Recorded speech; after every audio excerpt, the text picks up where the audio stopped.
सभी कुछ है जिनेन्द्र। पुरुषार्थ सिद्धियोपाय अधिकार 2 सम्यक ज्ञान व्याख्यान। अब यहाँ तक हमने सम्यक दर्शन के विषय में जाना। अब हम सम्यक ज्ञान के विषय में जानेंगे। श्लोक नंबर 31। श्लोक नंबर 31 में जो भावार्थ विशेषार्थ दिया हुआ है वह विशेषार्थ विशेष है, तो उसे आप अच्छी तरह पढ़ें। परोक्ष प्रमाण, प्रत्यक्ष प्रमाण और नए, इनकी चर्चा अच्छी तरह वहाँ पर की गई है। इन्हें प्रत्येक का अलग अलग वीडियो के माध्यम से हम आपका संक्षेपीकरण कर देंगे, फिर भी आप अच्छी तरह इनको पढ़ें। लिखें श्लोक नंबर 31 से प्रश्न 1। सम्यक ज्ञान की उपासना कैसे की जाती है?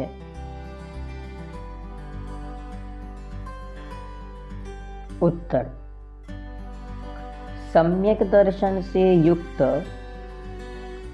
आत्मा के हितकारी पुरुष हमेशा जिनागम की परंपरा व युक्ति अर्थात प्रमाण और नयों के द्वारा अच्छी तरह विचार करके प्रयत्नपूर्वक सम्यक ज्ञान की सेवा करते हैं। अब हम सामान्य से जानें प्रमाण और नय।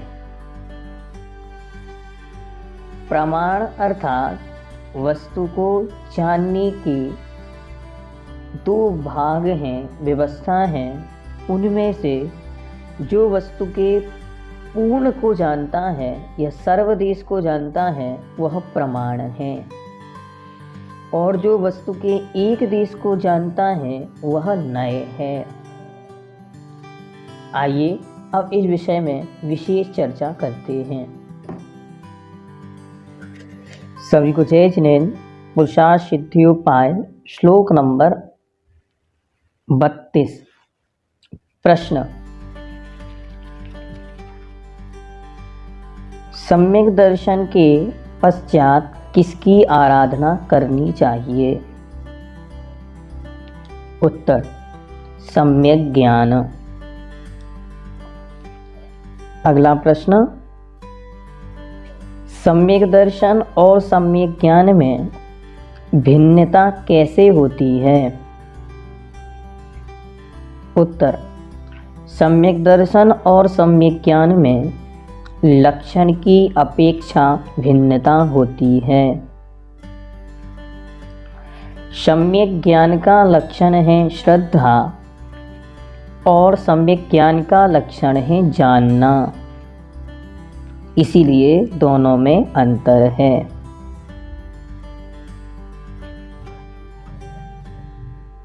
श्लोक नंबर 33। प्रश्न, सम्यक ज्ञान को खालिस्तान और सम्यक्त को या सम्यक दर्शन को खालिस्तान जिनेन्द्र भगवान ने कहा है। तो आप ब्लैंक्स हैं जो खाली स्थान है उनमें भरेंगे। सम्यक ज्ञान को कार्य और सम्यक दर्शन को कारण कहा है।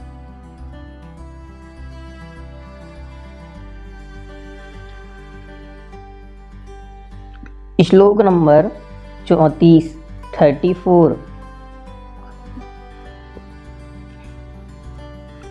सम्यक दर्शन और सम्यक ज्ञान एक ही काल में उत्पन्न होते हैं, फिर भी उनमें क्या अंतर है? उत्तर, सम्यक दर्शन और सम्यक ज्ञान दोनों एक ही काल में उत्पन्न होने पर भी दोनों में कार्य कारण का अंतर है। जैसे दीपक और प्रकाश में, दीपक और प्रकाश में जिस प्रकार दीपक के जलने पर उसी क्षण प्रकाश होता है, लेकिन दोनों में अंतर है। दीपक कारण है और प्रकाश कार्य है।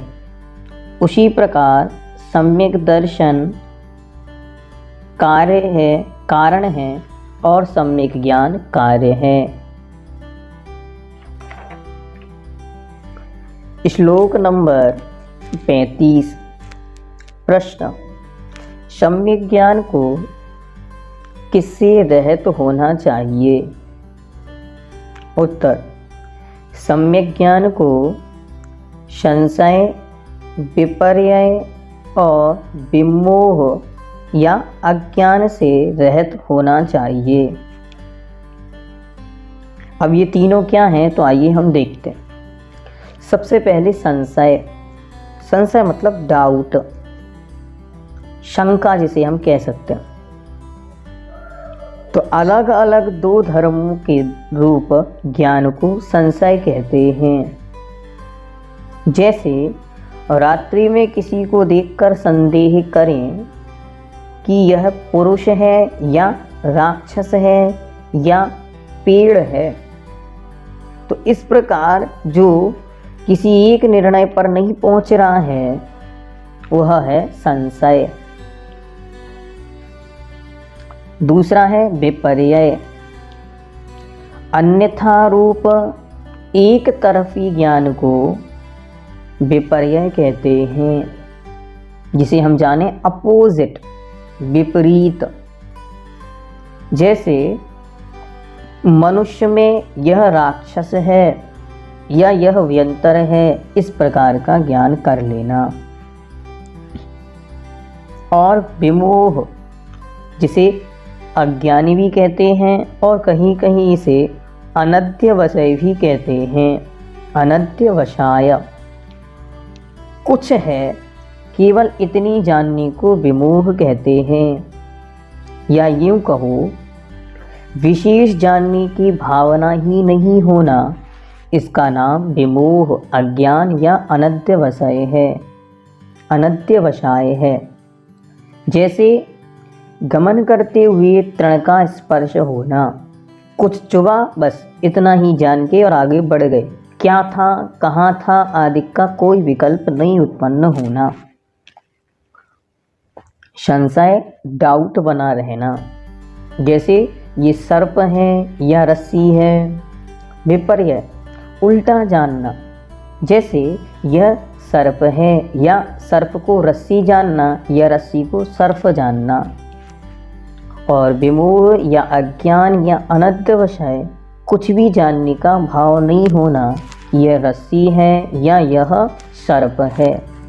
इस प्रकार इन तीनों से रहित यह अनेकांतात्मक स्वभाव वाला ज्ञान ही आत्मा का निज स्वरूप है।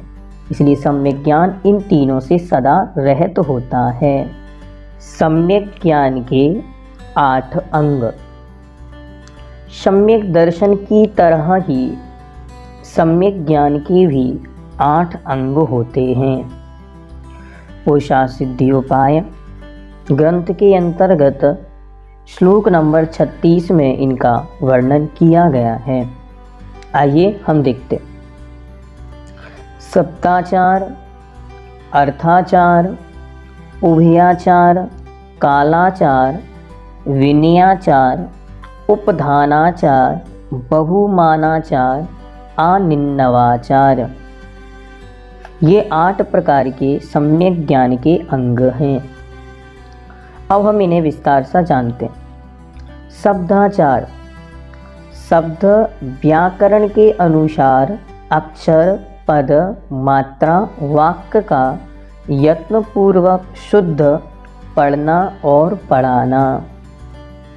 इसे व्यंजनाचार, श्रुताचार, अक्षराचार, शब्दाचार, ग्रंथाचार आदि अनेक नामों से जाना जाता है। सामान्य से हम जाने तो किसी भी पद वाक्य को शुद्ध और स्पष्ट पढ़ना। दूसरा अर्थाचार, यथार्थ शुद्ध अर्थ के अवधारण बोध का नाम अर्थाचार है। अर्थात जो हमने पढ़ा उसका अर्थ स्पष्ट होना। तीसरा, उभयाचार। उभय मतलब होता है दोनों, मतलब जो ऊपर कहे गए शब्द और अर्थ दोनों से शुद्ध पाठ का पढ़ना और पढ़ाना, ये है उभयाचार। इसके बाद है कालाचार। कालाचार अर्थात शुद्ध काल में पढ़ना और पढ़ाना। कब नहीं पढ़ना? तो जो चारों संधि काल हैं, संधि काल अर्थात जब सूर्य अपनी दिशा को परिवर्तित करता है या अवस्था को बदलता है, उन्हें कहते हैं संधि काल। संधि मतलब होता है जोड़, तो एक से दूसरे में प्रवेश करता।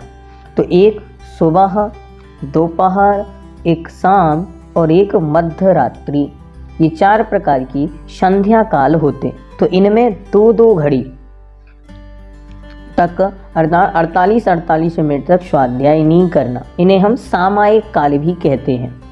इसके अलावा बहुत भयंकर कहीं आग आदि लग गई हो, बिजली तड़क रही हो, बादल बरस रहे हो और इंद्रधनुष निकला हो, सूर्य ग्रहण, चंद्र ग्रहण, तूफान, भूकंप आदि जो उत्पात के काल हैं, इन कालों में भी सिद्धांत ग्रंथों का नहीं पढ़ना, इसका नाम कालाचार है।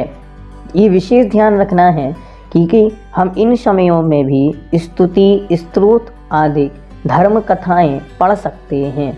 इन कालों में सिद्धांत ग्रंथों के पढ़ने का निषेध है। अन्य सामान्य से प्रतिमान योग या स्तुति, स्तोत्र आदि हम पढ़ सकते हैं। इसके पश्चात विनयाचार। शुद्ध जल से हाथ पैर धोकर शुद्ध स्थान में स्थिर आसन से बैठकर नमस्कार पूर्वक शास्त्रों का अध्ययन करना। सामान्य से इतना जाने, शास्त्र जो हम पढ़ रहे हैं उसके प्रति अत्यंत विनय का होना। छठवां, उपधानाचार। उपधान सहित आराधन करने को उपधानाचार कहते हैं। उपधान से अर्थ यहाँ पर लिया कुछ संकल्प पूर्वक पढ़ना, विस्मृत न हो जाना। कहीं ऐसा नहीं हम शास्त्र करते करते ये भूल जाएं कि हमारा स्वाध्याय कहाँ चल रहा था। इसीलिए शास्त्र स्वाध्याय के साथ ऐसा कोई नियम जोड़ लेना, ऐसा कोई संकल्प जोड़ लेना जो आपको निरंतर याद दिलाता रहे कि आपका स्वाध्याय अभी बाकी है, इसे कहते हैं उपधान। इसमें कोई संकल्प या नियम लिया जाता है। इसके बाद बहुमानाचार। बहुमान अर्थात होता है सम्मान। तो ज्ञान के देने वाले शिक्षक, गुरु और ज्ञान के साधन अर्थात पुस्तक, पेन, कॉपी आदि, इनका पूर्ण आदर करना, इनके प्रति सम्मान, बहुमान और यथा योग्य इनकी विनय का भाव अपने अंदर होना, इसका नाम है बहुमानाचार। और 8वां है अनिन्नवाचार। जिस गुरु से जिस शास्त्र का ज्ञान प्राप्त किया है उस गुरु का नाम नहीं छिपाना।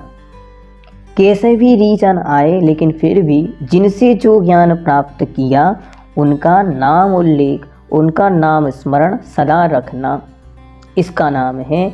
इस प्रकार यह सम्यक ज्ञान के 8 अंग पूर्ण हुए।